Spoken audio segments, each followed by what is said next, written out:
Bom dia, irmãos e irmãs. A paz do Senhor. Eu peço a sua atenção em nome de Jesus, porque juntos faremos a leitura das palavras de Deus e meditaremos nela. O Senhor, Ele quer dar livramento.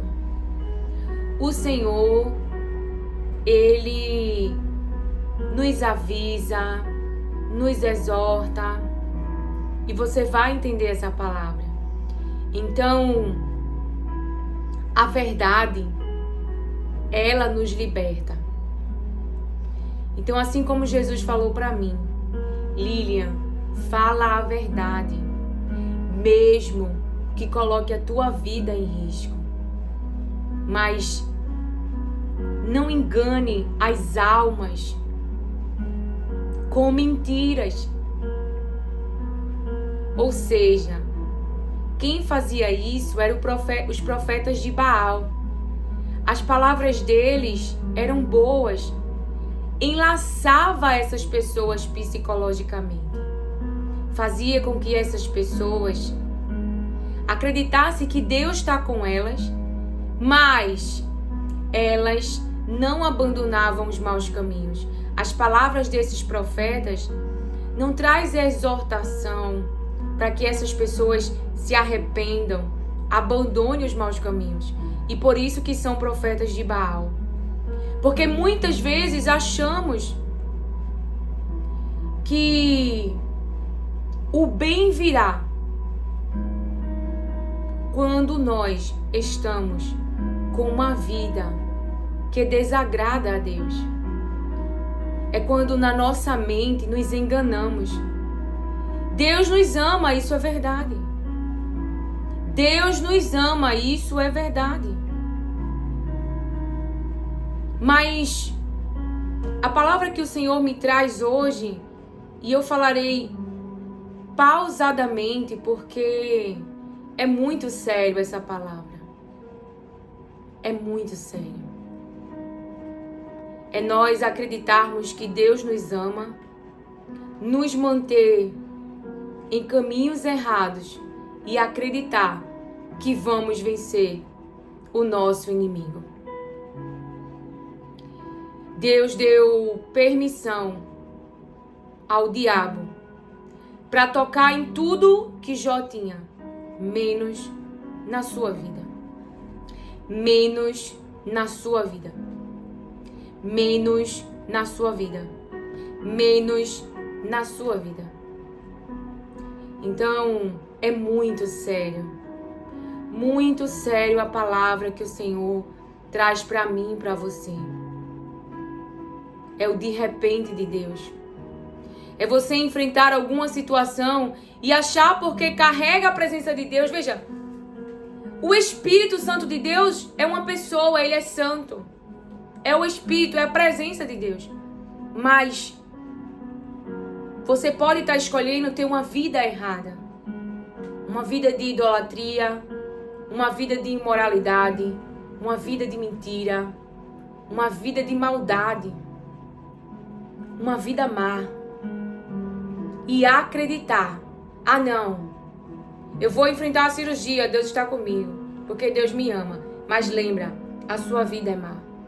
Não, eu vou trabalhar hoje e vou voltar para casa. Mas lembra, a sua vida é má.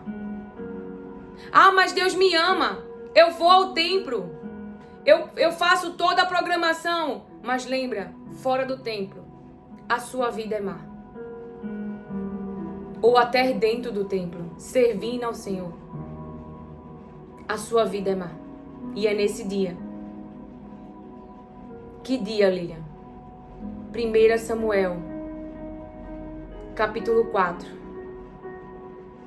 aonde vai falar da morte dos filhos de Eli, a morte de Eli, sobre a morte da sua nora. Então é nesse dia que nós descobrimos: Deus não está conosco. Deus não vai impedir do inimigo tirar a vida. Porque, preste atenção, Deus não é mau. Essa vida que foi tirada é porque tinha uma vida má perante os olhos do Senhor. É naquele dia que você está enfrentando um problema difícil, que o Espírito Santo ministrava o meu coração, mas você não adora só o único Deus. Tem vários deuses, vários altares na sua vida. A sua vida não é pura, santa. O seu coração não é íntegro para Deus. Não. Não é Jesus o seu intermediador. Não é Jesus o seu advogado. É os homens. É imagens feitas por mãos humanas. É aquilo que homens criou com as suas mãos. E aí você vai para a guerra. E você acredita que vai voltar para casa, que vai viver mais um dia, que vai comer mais um dia. E aí você descobre: não, eu não vou mais voltar. Aqueles que você ama descobrem: não vai mais voltar. Mas lembra, essa vida que é tirada também foi avisada para abandonar os maus caminhos, para abandonar a idolatria, para abandonar a imoralidade, para abandonar a zombaria, para abandonar a falta de temor a Deus, para abandonar o orgulho, para abandonar a soberba. Antes de Nabucodonosor pôr a mão em Zedequias recebeu uma palavra do profeta: renda-se a Babilônia, se renda. Deus deu uma palavra e deu a ele uma escolha. Mas ele escolheu status, ele escolheu se manter na posição, ele escolheu ficar na aparência. E em quem ele confiou não pôde salvá-lo.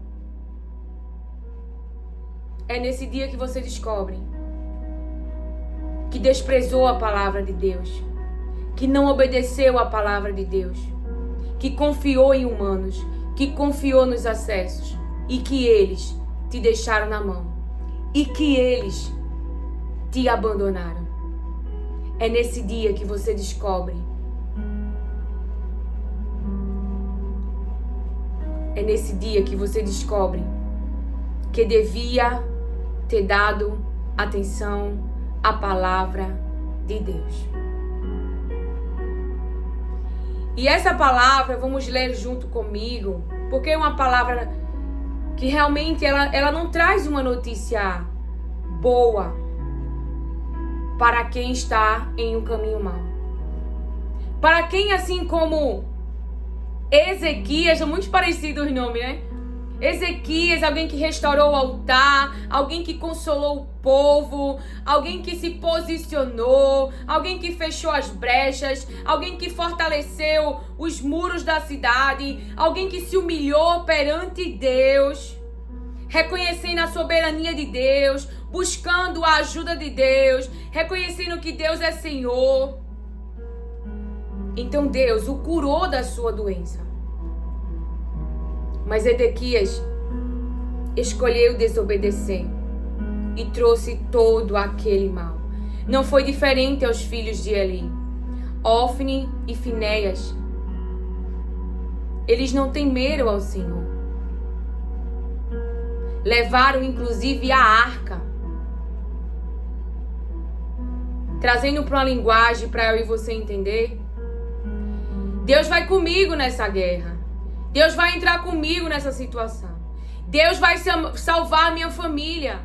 Mas você, mulher ou homem, não se submete à palavra de Deus. Não obedece às palavras de Deus. Quer fazer as coisas à sua maneira.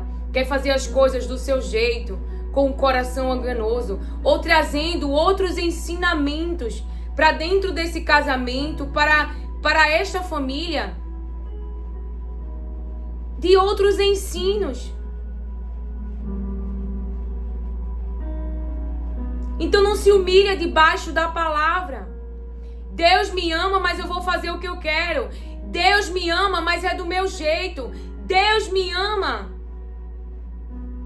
E engraçado é que o mentiroso que te fez acreditar nessa vida é o mesmo que vai lá e tira a vida. Então, por enquanto, tá tudo bem. Você volta para casa todo dia, seus filhos estão lá, sua esposa está lá. Aí Deus te colocou numa empresa, Deus te fez prosperar, mas agora você adultera, mas agora você se junta com gente imoral, agora abriu princípios vendeu a sua alma e não obedece mais a palavra de Deus. Você pode ver esse meu semblante, porque não é um semblante fácil, porque a palavra não é fácil.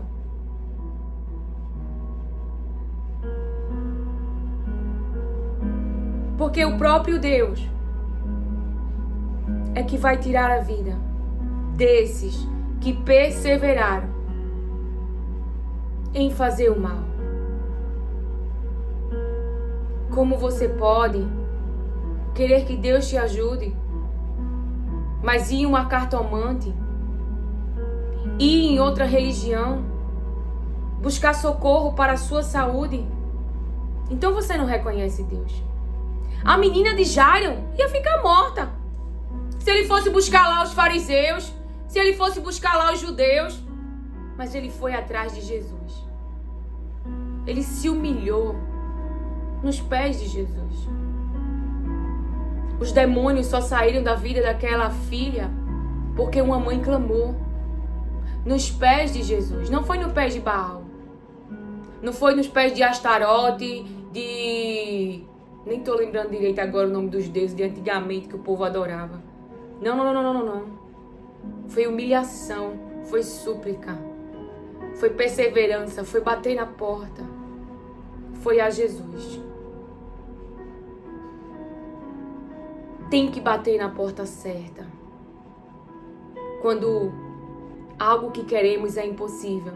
Não podemos acreditar que vamos acordar mais um dia, sair mais um dia, viver mais um dia, porque estamos debaixo da bênção de Jesus Cristo, mas tendo uma vida mal perante os olhos do Senhor. Então a vida que Deus te deu, porque tu só existe porque Deus te deu essa vida.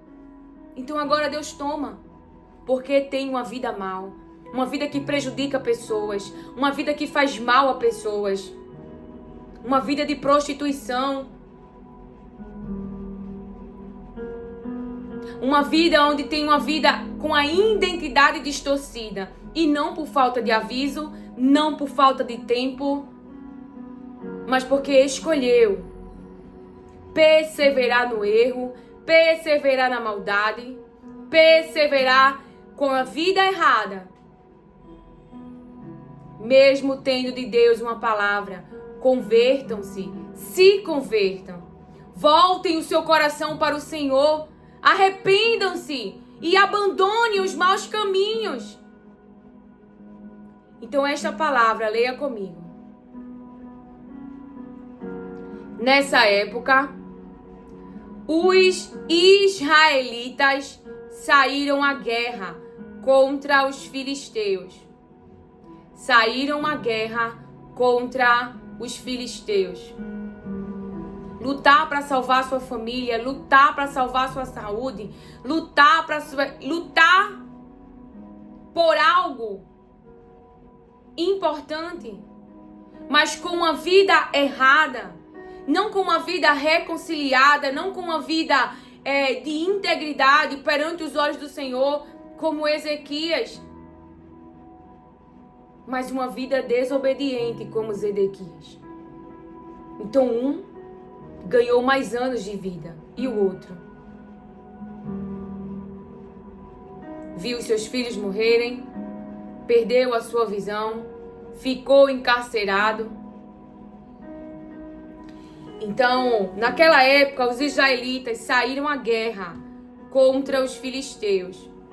Eles acamparam em Ebenezer e os filisteus em Afec. Os filisteus dispuseram suas forças em linha para enfrentar Israel, e intensificando-se o combate. Israel foi derrotado pelos filisteus, que mataram cerca de 4.000 deles no campo de batalha. Então eles já vinham perdendo. o inimigo já vinha ganhando território. As coisas já vinham piorando. Os sinais já estavam se manifestando. Engraçado. Depois aí, olha o que acontece. Quando os soldados voltaram ao acampamento, as autoridades de Israel perguntaram: por que o Senhor deixou que os filisteus nos derrotassem? Olha a pergunta. E acrescentaram: vamos a Siló buscar a arca da aliança do Senhor, para que ele vá conosco e nos salve das mãos de nossos inimigos. Então mandaram trazer de Siló a arca da aliança do Senhor dos exércitos, que tem o seu trono entre os querubins, e os 2 filhos de Eli, Ofni e Finéias acompanharam a arca da aliança de Deus. Quando a arca da aliança do Senhor entrou no acampamento, todos os israelitas. Quando a arca da aliança do Senhor entrou no acampamento, todos os israelitas gritaram tão alto que o chão estremeceu. Os filisteus, ouvindo os gritos, perguntaram: o que significam todos esses gritos no acampamento dos hebreus? Quando souberam que a arca do Senhor viera para o acampamento, os filisteus ficaram com medo e disseram: deuses chegaram ao acampamento. Ai de nós! Nunca nos aconteceu uma coisa dessas. Ai de nós! Quem nos livrará das mãos desses deuses poderosos? São os deuses que feriram os egípcios com toda espécie de pragas no deserto. Sejam fortes, filisteus. Sejam homens, ou vocês se tornarão escravos dos hebreus, assim como eles foram escravos de vocês. Sejam homens e lutem. Então havia grito, havia barulho, havia arca. Mas Deus não lutaria aquela guerra. Deus não daria aquela vitória. Os filhos de Eli, Ofni e Finéias não voltariam para casa naquele dia. Não voltariam para o convívio familiar naquele dia. Não estariam mais dentro do templo, zombando daquilo que é sagrado para Deus. Deus deu a vida. E Deus mesmo tira. A Bíblia fala que os filhos de Judá faziam aquilo que era mal perante os olhos do Senhor. E que Deus mesmo tirou a vida deles. Porque tinham uma vida má. Então os filisteus lutaram e Israel foi derrotado. Cada homem fugiu para sua tenda. O massacre foi muito grande. Israel perdeu 30.000 homens e de infantaria.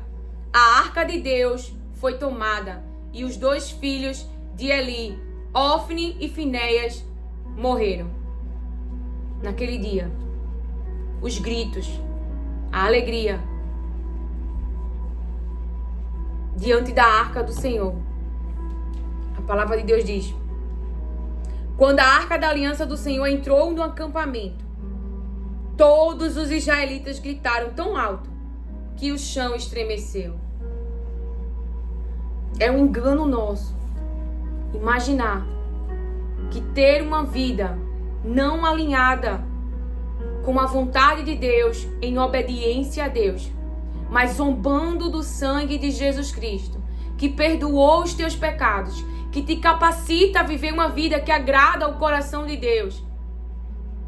Você acreditar que voltar à lama, voltar a comer comida de porcos, zombar do sangue de Cristo, Deus estará com você nas suas guerras. Deus é amor, mas é justiça. Deus dá tempo para arrependimento. Deus dá chances para mudanças, para abandonar os maus caminhos. Mas que engano psicológico é esse? Acharmos que termos uma vida errada, uma vida má, ainda assim, Deus lutará as nossas guerras.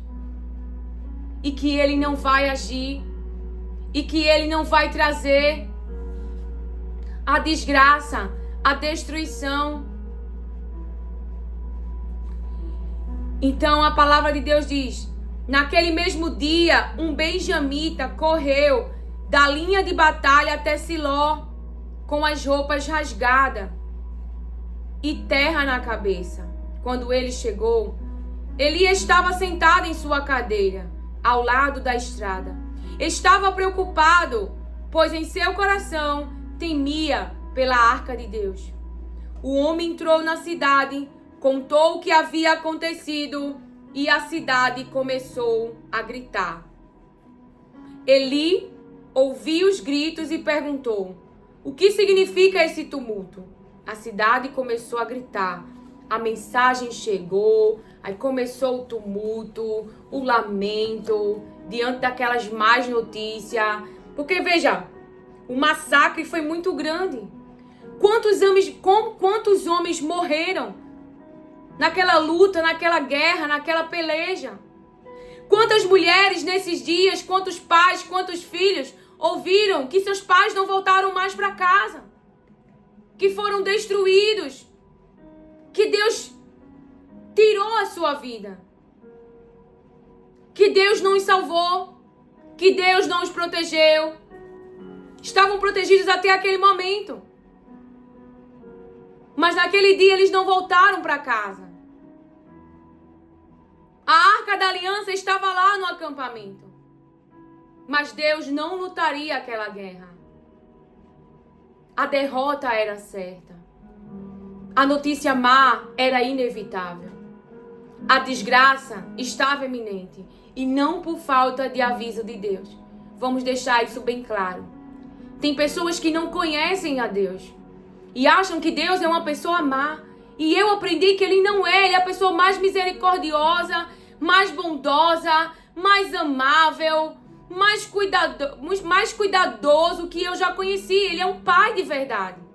Um pai que disciplina, um pai que põe de castigo, um pai que fala aquilo que é certo. Mas tem filhos que não querem dar ouvido, que não querem obedecer aos seus pais. E então, a notícia má chega. Eli ouviu os gritos e perguntou: o que significa esse tumulto? O homem correu para contar tudo a Eli. Eli tinha 98 anos de idade e seus olhos estavam imóveis. Ele já não conseguia enxergar. O homem lhe disse: acabei de chegar da linha de batalha.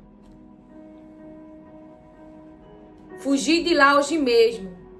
Eli perguntou: o que aconteceu, meu filho?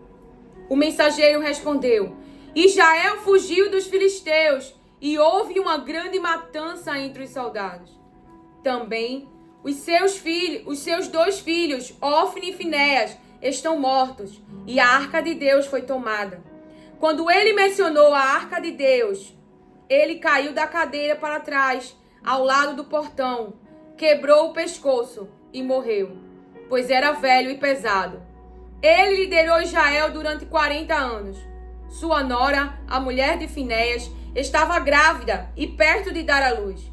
Quando ouviu a notícia de que a arca de Deus havia sido tomada e que seu sogro e seu marido estavam mortos, entrou em trabalho de parto e deu à luz, mas não resistiu,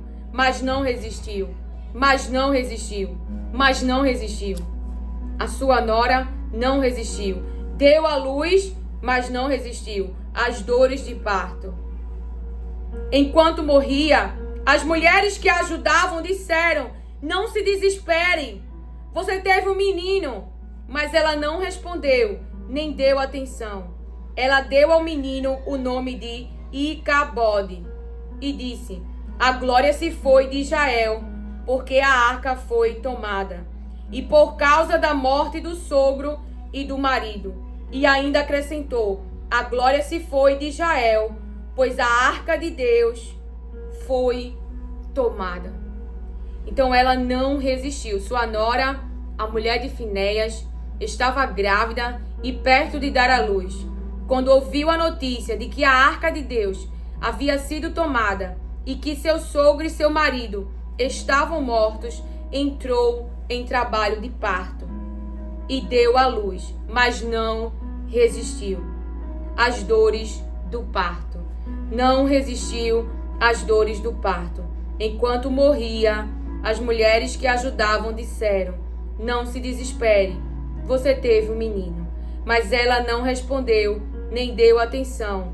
Ela deu ao menino o nome de Icabode e disse: a glória se foi de Israel. Deixa eu abrir aqui a palavra que o Senhor trouxe agora pra gente, só um minutinho. Mas você vê, num dia normal, foram pra guerra, acreditavam que iam vencer, ficaram felizes quando a Arca da Aliança chega no meio do acampamento, mas naqueles dias descobriram que Deus não lutaria aquela guerra.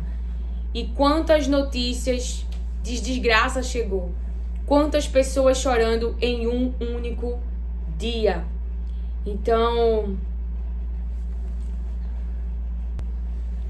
aí você vê aqui em Gênesis, capítulo 38, uma nora sofrendo. Os filhos de Judá morrem e ele acredita que a culpa é da sua nora. E na verdade não era. O próprio Deus viu a conduta má de seus filhos e por isso tirou a vida. Lá em Gênesis, capítulo 38, verso 6, Judá escolheu uma mulher chamada Tamar para seu filho mais velho. Mas o Senhor reprovou a conduta perversa de filho mais velho de Judá, e por isso o matou. Então, a palavra de Deus está dizendo: mas o Senhor reprovou a conduta perversa de filho mais velho de Judá, e por isso o matou. Então Judá disse a Onã: case-se com a mulher de seu irmão, cumpra as suas obrigações de cunhado para com ela, e dê uma descendência a seu irmão. Mas Onã sabia que a descendência não seria sua. Assim, toda vez que possuía a mulher do seu irmão, derramava o sêmen no chão, para evitar que seu irmão tivesse descendência. Desobediência aqui, ó. O Senhor reprovou o que ele fazia, e por isso o matou também. Disse então Judá a sua nora Tamar: more como viúva na casa de seu pai, até que o meu filho Selá cresça, porque temia que ele viesse a morrer.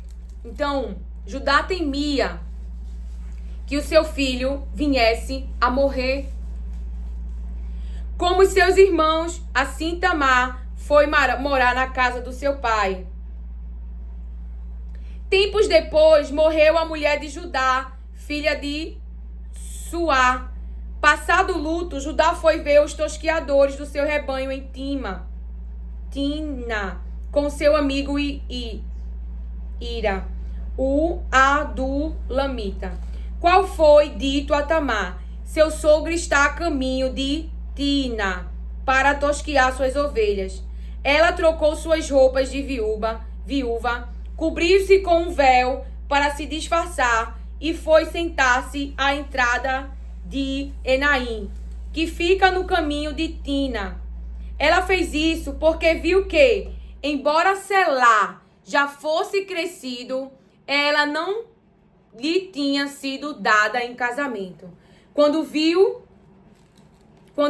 a viu, Judá pensou que fosse uma prostituta, porque ela havia encoberto o rosto. Não sabendo que era sua nora, dirigiu-se a ela, à beira da estrada, e disse: venha cá, quero deitar-me com você. Ela lhe perguntou: o que você me dará para deitar-se comigo? Disse ele: eu lhe mandarei um cabritinho do meu rebanho. E ela perguntou: você me deixará alguma coisa como garantia até que o mande? Disse Judá: que garantia devo dar-lhe? Respondeu ela: o seu selo com o cordão e o cajado que você tem na mão. Ele os entregou e a possuiu. Teve relações com ela. E Tamar engravidou dele. Ela se foi, tirou o véu e tornou a vestir as roupas de viúva.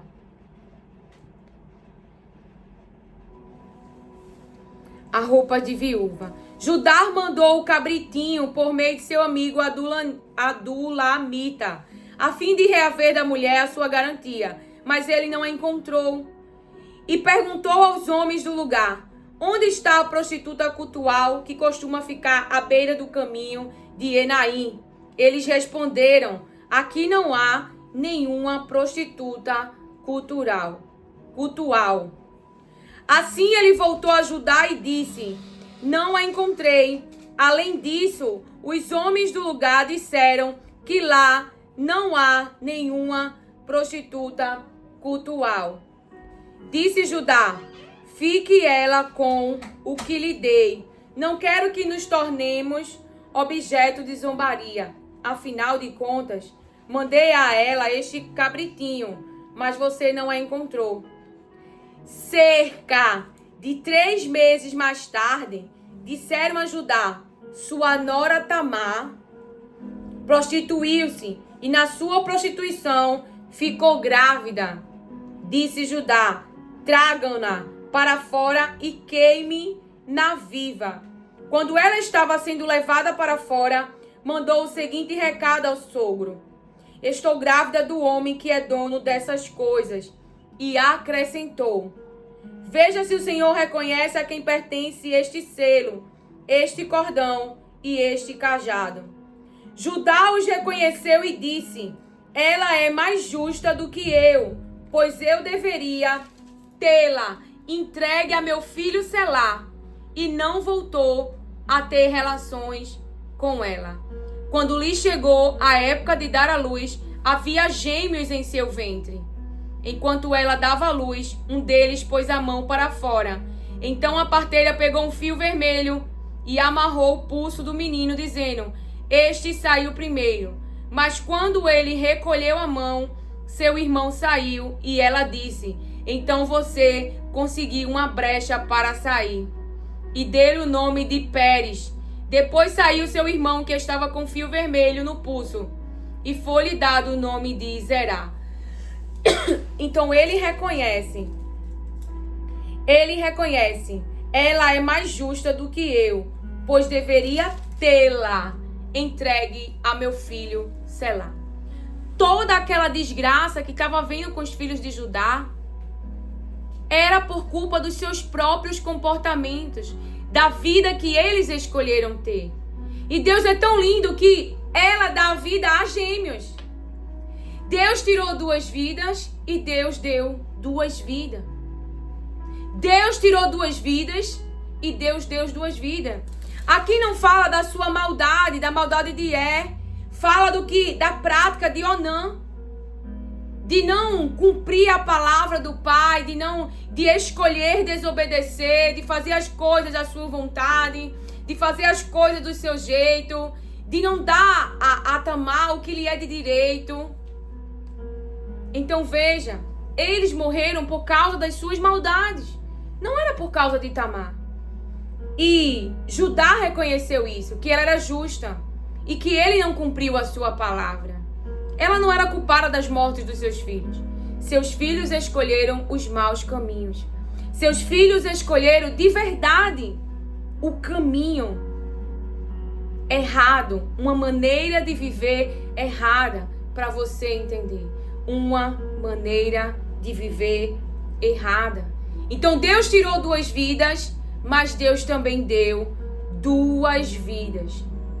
E a partir de Tamar, ela deu luz a gêmeos. Quando lhe chegou a época de dar à luz, havia gêmeos em seu ventre. Deus tirou 2 vidas, Deus deu 2 vidas. Então, essa é uma palavra de livramento. Não é uma palavra fácil de se anunciar, de se dizer, mas que o Senhor me traz aqui com muito temor, como livramento. Está vivo hoje, está viva. Arrependa-se, volte seu coração para Deus, vá falar com Ele. suplique a Ele, não terceirize. Não ache que adorar um outro Deus e querer que Deus lute suas guerras fará você vencer a guerra. Você viu que os filhos de Eli, vocês viram quantos soldados morreram, quantas pessoas morreram, e Deus não lutou a guerra e eles foram derrotados. E naquele dia, muitas vidas morreram, muitas vidas se perderam. O mesmo Deus que dá a vida, também é o Deus que tira a vida. Assim nos diz o Senhor. Que o Senhor te abençoe, acolha e receba as palavras de Deus com mansidão. Amém.